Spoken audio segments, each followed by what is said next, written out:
At 7:34 in the morning on August 10th, 2026, the ground underneath western Colombia tore open with enough force to be felt in 3 separate countries.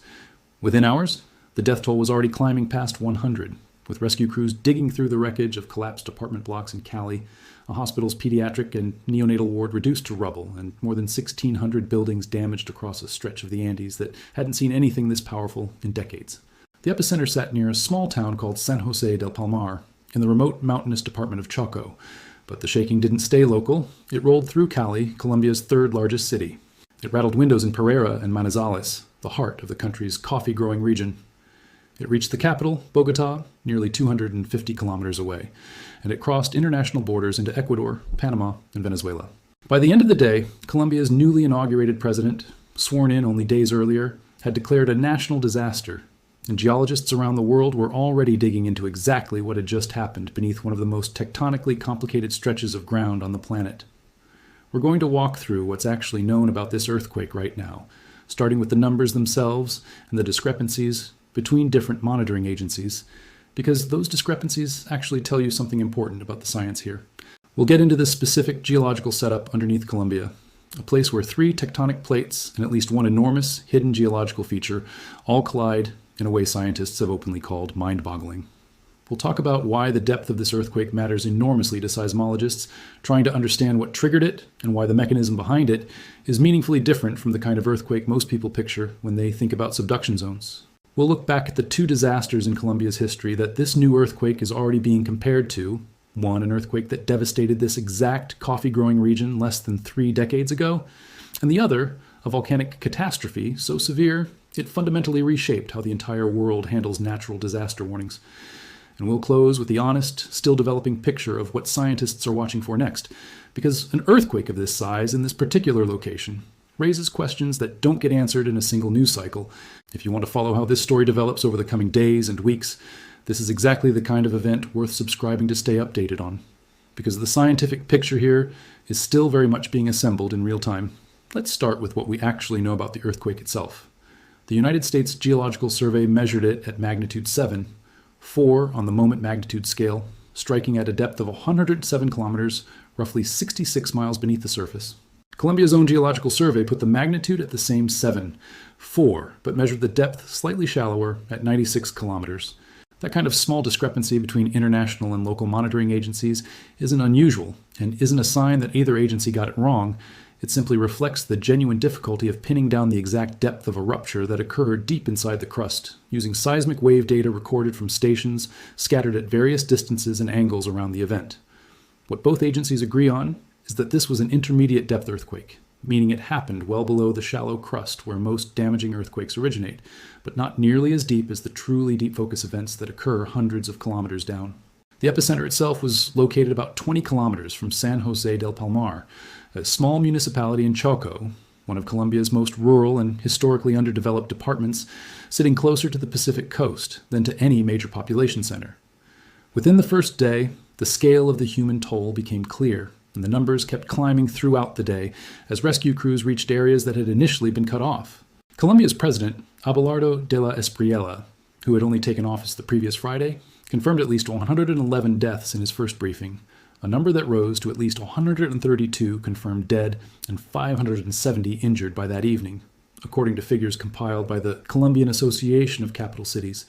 More than 1,600 buildings were reported damaged across the affected departments, which stretched across Chocó, Risaralda, Valle del Cauca, Caldas, and Antioquia, an area encompassing several of Colombia's largest and most economically significant cities. Some of the worst structural damage occurred in Cali, where emergency responders worked to free people trapped inside collapsed buildings, including sections of a hospital where the pediatric and neonatal wards had come down. Dozens of deaths were reported in the Risaralda region alone.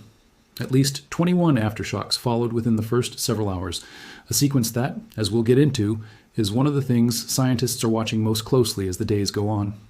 The location of the epicenter itself adds another layer of difficulty to the emergency response. San José del Palmar sits in a genuinely remote stretch of Chocó, a department that is largely covered in dense rainforest crossed by few paved roads, and historically one of the most under-resourced and economically marginalized regions in the entire country. Getting heavy rescue equipment, medical teams, and supplies into the immediate epicentral zone was never going to be as straightforward as responding to a disaster in a well-connected urban center.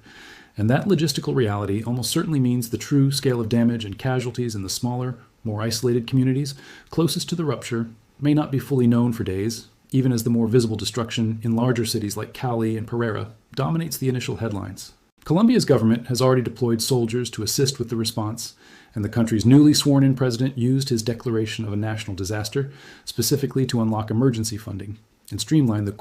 coordination between military, medical, and civilian relief organizations working across 5 separate departments simultaneously. To understand why an earthquake in this specific spot, in this specific way, was even possible, you have to understand just how geologically chaotic the ground underneath Colombia actually is. Colombia sits at the meeting point of 3 major tectonic plates: the Nazca Plate to the west, the Caribbean Plate to the north, the South American Plate underlying most of the country. And layered on top of that basic 3-plate collision is an additional complication called the North Andes Block, a smaller, independently moving sliver of crust squeezed between the larger plates, like a piece of a jigsaw puzzle that doesn't quite match its neighbors. Along the Pacific coast, the Nazca Plate is subducting, or diving, underneath the South American Plate at a rate of roughly 5 to 6 centimeters a year, a moderate to fast pace that has been building the Andes mountain range through millions of years of crustal thickening, volcanic arc formation, and the slow accretion of ocean floor material onto the edge of the continent. This subduction zone offshore, part of the same broader system that runs the length of South America's Pacific coast,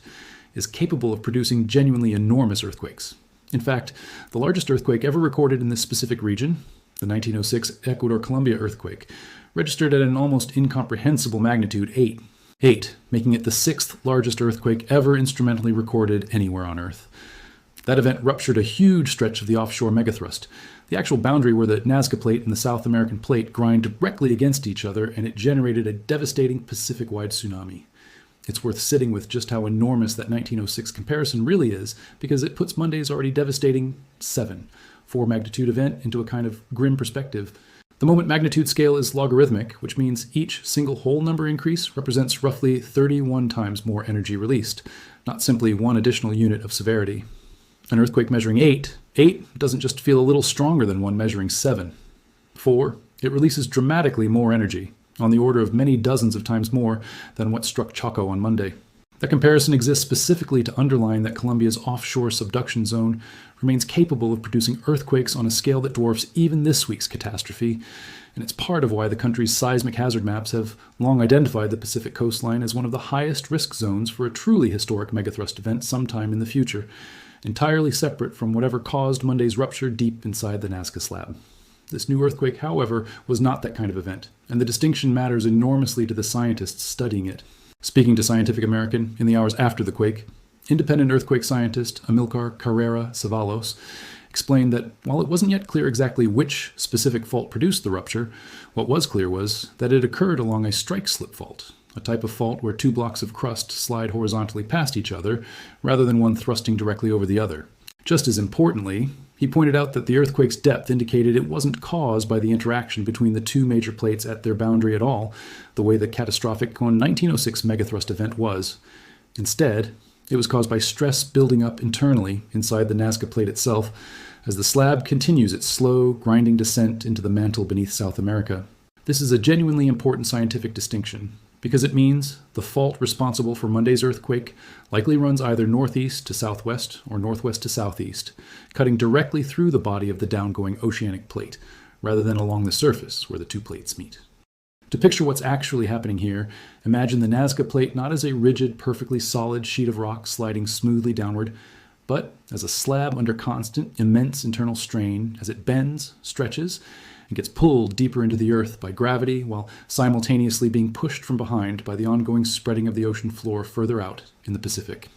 As that slab descends, different parts of it experience different forces, some sections getting stretched, others getting compressed.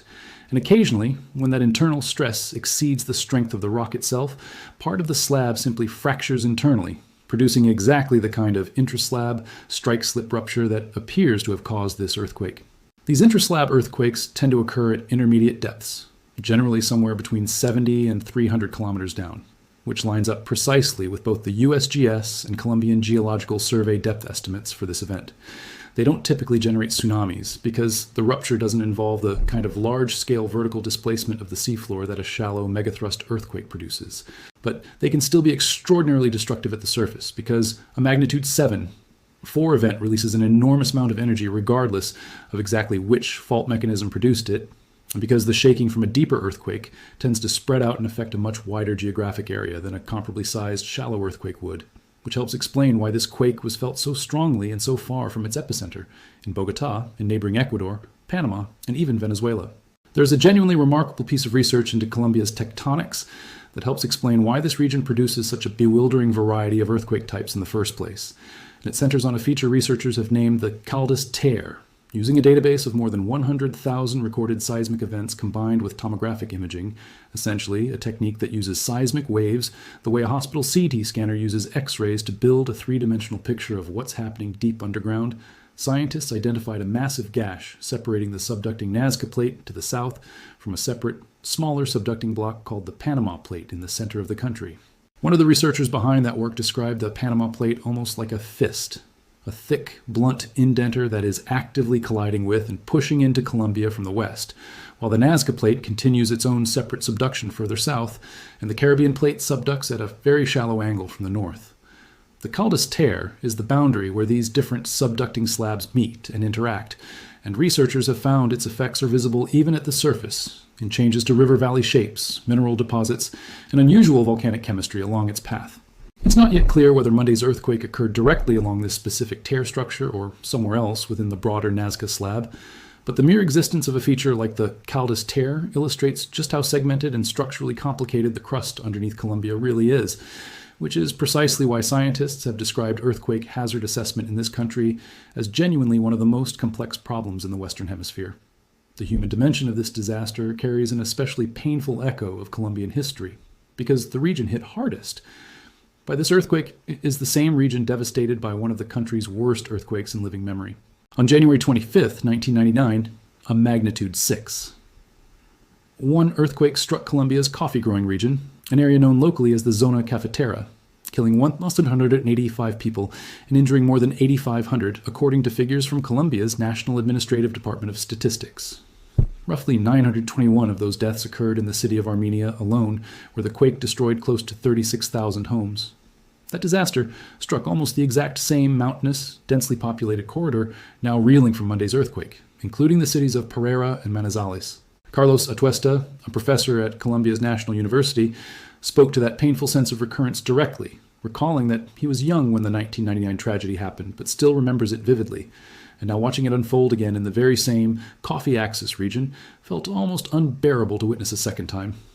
That 1999 earthquake, despite being nearly a full magnitude point weaker than Monday's event, which on the logarithmic earthquake scale represents dramatically less overall energy released, still managed to become one of the deadliest earthquakes in Colombia's modern history. A grim reminder of how much destructive power even a moderate quake can unleash when it strikes a region of steep terrain, dense population, and older, less earthquake-resistant construction. The 1999 disaster did leave one lasting legacy that likely mattered on Monday, even if it wasn't enough to prevent significant loss of life.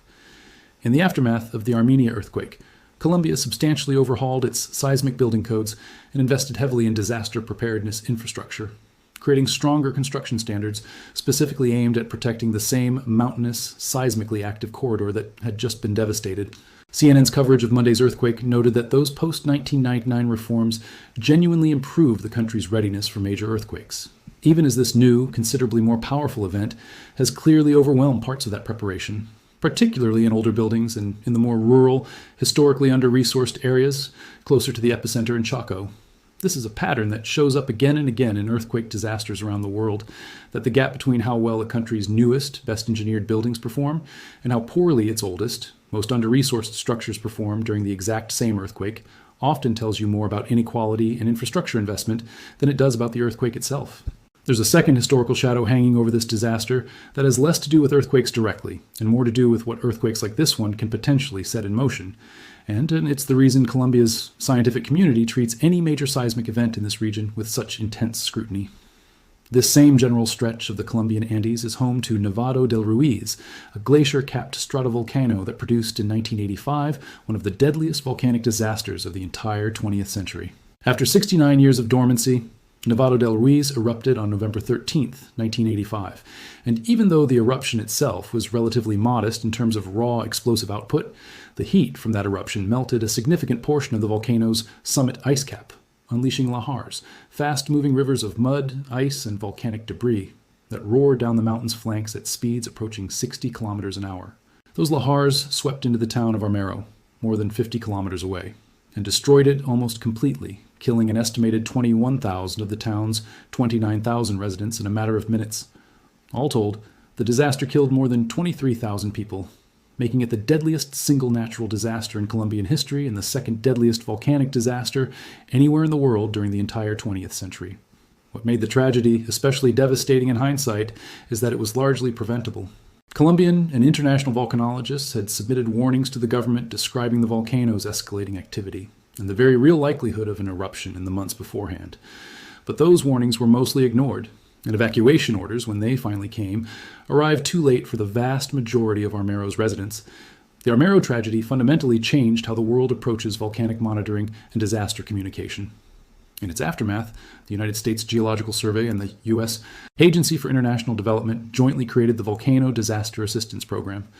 an initiative specifically built to help track and monitor the world's roughly 1,500 potentially active volcanoes, and to make sure that scientific warnings actually reach the people making evacuation decisions in time to matter. The program has since been credited with helping coordinate the safe evacuation of thousands of people during subsequent volcanic crises, including a 2007 eruption at another Colombian volcano, Nevado del Huila, where roughly 4,000 people were evacuated without loss of life, a direct testament to lessons learned from Armero. Nevado del Ruiz itself remains active today and continues to threaten as many as 500,000 people living along the river valleys that drain its slopes, because even a relatively small future eruption could, in theory, produce lahars similar in scale to the ones that destroyed Armero, especially given that a significant portion of the volcano's glacial ice cap remains intact, even decades later. The scientist who was studying Nevado del Ruiz in the direct lead-up to the 1985 catastrophe, Marta Lucia Calvache Velasco, later became the technical director of the Colombian Geological Service,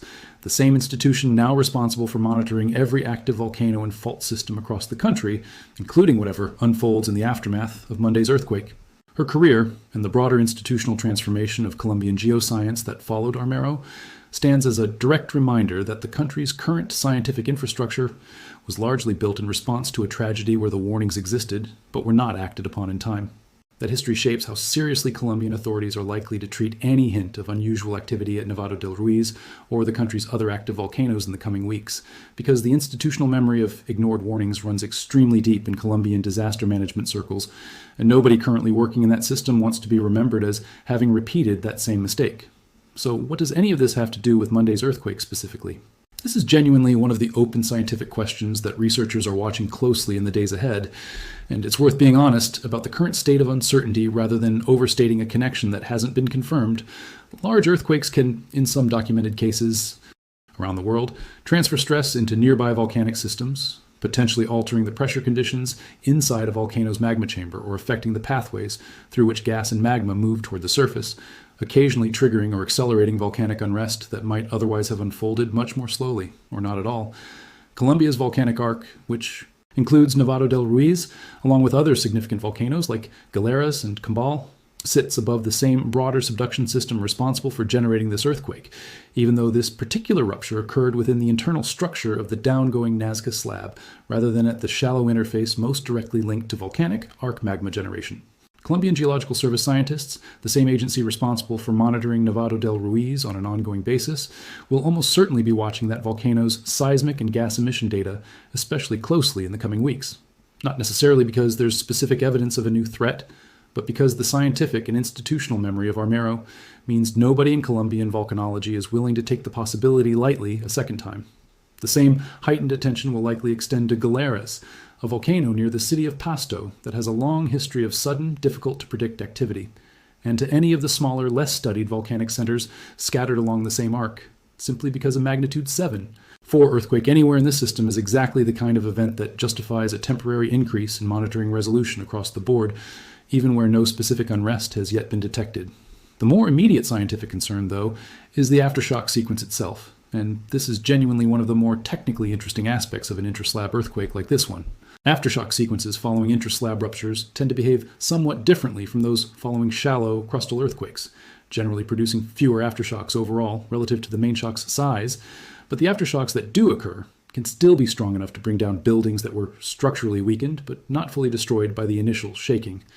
With at least 21 aftershocks recorded within just the first several hours after Monday's main shock, rescue teams working through unstable rubble in Cali, Pereira, and elsewhere are operating under a genuinely elevated risk of additional collapses, even as they search for survivors. A grim reality that complicates search and rescue timelines in exactly the way it did after the 1999 Armenia earthquake and countless similar disasters around the world. International earthquake monitoring agencies typically use the first several days after a major event like this to build out what's called an aftershock forecast, essentially a probabilistic estimate of how likely the region is to experience another earthquake of a given size within the coming days, weeks, and months. These forecasts are never a guarantee, and they can't predict any single specific aftershock. But they do give emergency planners and rescue coordinators a working sense of how much additional risk the affected region is realistically facing while recovery operations continue. Given that Monday's main shock was already unusually powerful for an intra-slab event, and that intra-slab sequences can occasionally include a secondary shock nearly as large as the initial rupture, Colombian authorities and international seismological bodies will almost certainly be issuing updated aftershock guidance multiple times over the coming days as more data comes in from the seismic stations now recording every tremor in the region around the clock. Seismologists will spend the coming days and weeks carefully mapping out the exact distribution and depth of these aftershocks, because that pattern can help confirm the specific fault orientation responsible for the main shock and give a clearer picture of how much stress, if any, remains to be released along that same structure. There's also a broader, longer-term scientific question hovering over this event that connects back to something researchers have already identified elsewhere, along Colombia's Caribbean coastline, a different segment of this same tangled multiplate system. A study using GPS data from Colombia's nationwide geodetic network called GeoRed previously found evidence of a shallow locked region along the Caribbean-South American plate boundary south of Cartagena, an area where two plates are pressing against each other without releasing that accumulated stress through regular smaller earthquakes. Exactly the kind of setup that tends to produce a larger, less frequent, but more dangerous rupture when the lock finally gives way. That particular locked zone sits along a different plate boundary entirely from the one responsible for Monday's earthquake. But the underlying lesson from that research applies broadly across Colombia's seismic hazard picture. This is a country where stress can accumulate silently for very long stretches of time along multiple, independently dangerous fault systems simultaneously, and modern monitoring networks like GeoRed are only beginning to map out just how many of those silently loading structures actually exist beneath the country's mountains and coastlines. It's worth stepping back at this point and putting Monday's earthquake into the context of Colombia's earthquake record more broadly, because a magnitude 7 4 event, while clearly catastrophic in human terms, is not actually unprecedented for this country, even if it is, according to Al Jazeera's reporting, citing the Colombian Geological Service, the most powerful tremor to strike Colombia this century. The country has recorded a long history of significant seismic events beyond the two already discussed here, including a 1983 earthquake that devastated the city of Popayan, and as recently as 2025, a magnitude 6. 5 earthquakes centered near Cundinamarca and Meta that thankfully produced no major damage or casualties.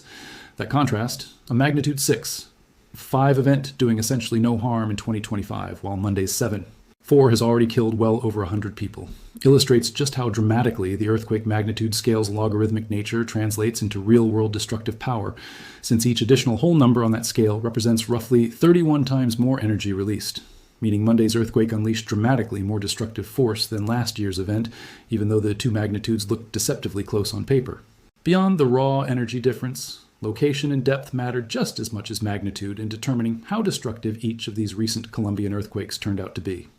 The 2025 Cundinamarca event, while a genuinely significant magnitude 6, 5 occurred along the eastern frontal fault system, a boundary structure accommodating the slow northeastward motion of the North Andes block relative to the rest of South America, in a location and depth configuration that apparently didn't concentrate destructive shaking over a densely built, vulnerable population center the way Monday's earthquake did. It's a pattern seismologists see again and again around the world, that a country's earthquake death toll in any given year often has less to do with which single number showed up on a seismograph and far more to do with exactly where that energy was released, how deep it originated, what kind of soil and construction sat directly above it, And how many people happened to be living in the path of the worst shaking when it arrived? As rescue operations continue and the death toll is likely to keep climbing over the coming days as crews reach more remote, hard-hit communities near the epicenter in Chocó, the scientific community's attention is already splitting across several fronts simultaneously. There's the immediate humanitarian and structural engineering question of exactly why certain buildings, including sections of a hospital, failed so catastrophically, and whether Colombia's post-1999 building codes were properly enforced in the areas hit hardest, particularly in Chocó, one of the country's poorest and most historically neglected departments. There's the seismological question of precisely which fault within the internal structure of the subducting Nazca Plate actually ruptured, a question that will likely take weeks of aftershock analysis and possibly new field surveys to fully resolve.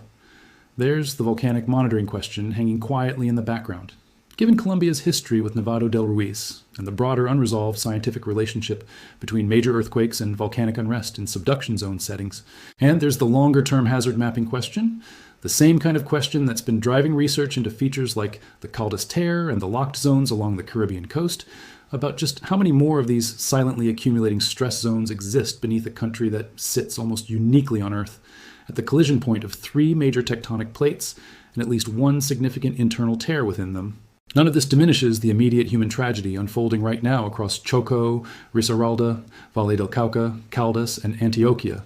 where families are searching through rubble for missing relatives, and an already strained new government is being tested within its first week in office. But it does explain why, alongside the grief and the rescue efforts, there's a genuine and urgent scientific effort underway to understand exactly what just happened beneath Western Colombia, because the answers to those questions will shape everything, from how quickly Nevado del Ruiz gets an extra layer of monitoring attention in the coming weeks, to how Colombia's building codes might be revised yet again, to how much warning, if any, science will eventually be able to give the next time stress inside that restless, fractured Nazca slab finally breaks. If you want to stay updated as more details emerge about the exact fault responsible for this earthquake, the ongoing aftershock sequence, and whatever additional monitoring Colombian scientists put in place around Nevado del Ruiz and the country's other active volcanoes in the coming weeks, go ahead and subscribe, because this is very much a developing story rather than a closed one. Drop a like if you found this breakdown of the science behind the headlines useful, and let me know in the comments if you or anyone you know has ever experienced an earthquake in this part of South America, because the lived experience of these events tends to add a dimension that raw magnitude numbers never quite capture. And if you know anyone with connections to Colombia, especially in the coffee growing region or along the Pacific coast, consider sharing this so they have a clearer picture of both the immediate danger and the deeper geological story behind what just happened, because understanding why the ground moved the way it did is often the first real step toward being better prepared for the next time it inevitably does.